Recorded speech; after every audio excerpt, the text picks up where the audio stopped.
Hello viewers, welcome again.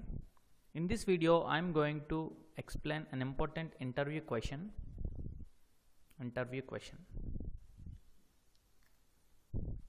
So the question is, how can you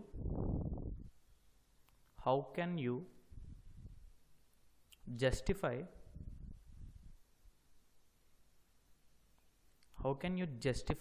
that MOSFET can be used as an amplifier?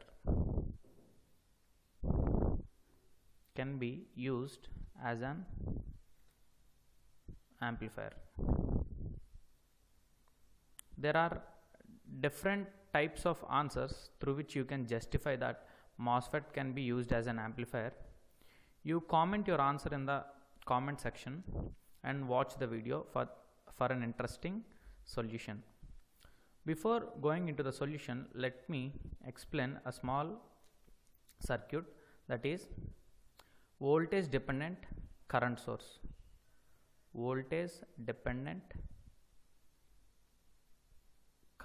Circuit. Current source. So let me draw the small circuit. Let us assume ideal case here. That is, if I apply some input here, let us say small input sinusoidal. As it is ideal case, I will get the whole input across here, Vin. Now this is a current source. As it is voltage dependent current source, the output will be in the form of current. And input will be in the form of voltage. Nothing but a transconductance amplifier. I already explained about this. You please check that if you are not clear with this. So that will be transconductance times of Vin. This is a dependent current source. It will be in diamond shape. For timing, I have drawn like that, but this is a dependent current source. And as it is idle case, so the R0 will be ideal infinite. So I am not drawing that. I am leaving that as open. And here you will have a load RL. And here you will get output. Now the input is Vin. So here it is Gm into Vin. So let me write an output KVL equation.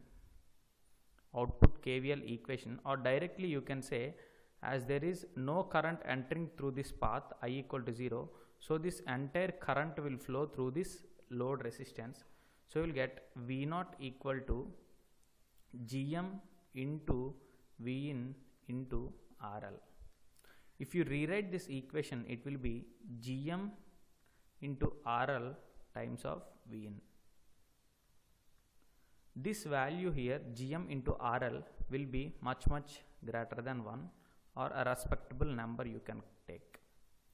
Now clearly you can see here, as the symbol is plus, if you assume the current direction in this way, then it will be minus, but that only indicates the phase shift. But the output waveform will be somewhat like this amplified waveform. So why I am explaining this means, if you look at the characteristics of MOSFET,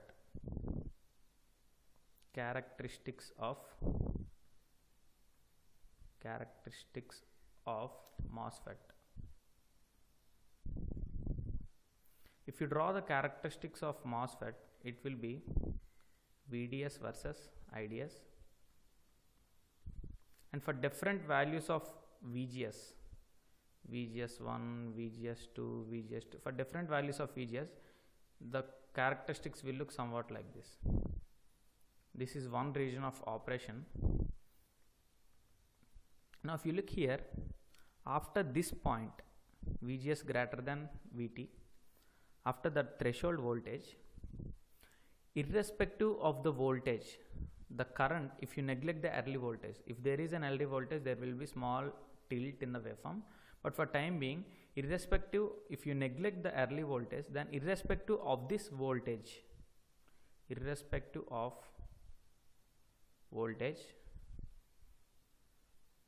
the current is saturated at this value or remained same. The current is same. So this is what called as current source, right? Current source means irrespective of the voltage, it should give a constant current. So that is the definition of current source, right? Now this MOSFET is acting as voltage dependent current source, voltage dependent current source, because for MOSFET to operate like this, you should apply the input threshold voltage, right? That means you should dominate your input voltage beyond VTH so that it will act like a current source. That's why MOSFET is called as voltage dependent current source. Now just now we have seen that voltage dependent current source circuit is amplifying your input, so you are getting output much greater than the input. So in this manner you can justify that MOSFET can be used as an amplifier. Hope you guys got a new answer to this question, and your answers are also welcomed, and you can comment them in the comment section. That's all for this video. See you in the next one.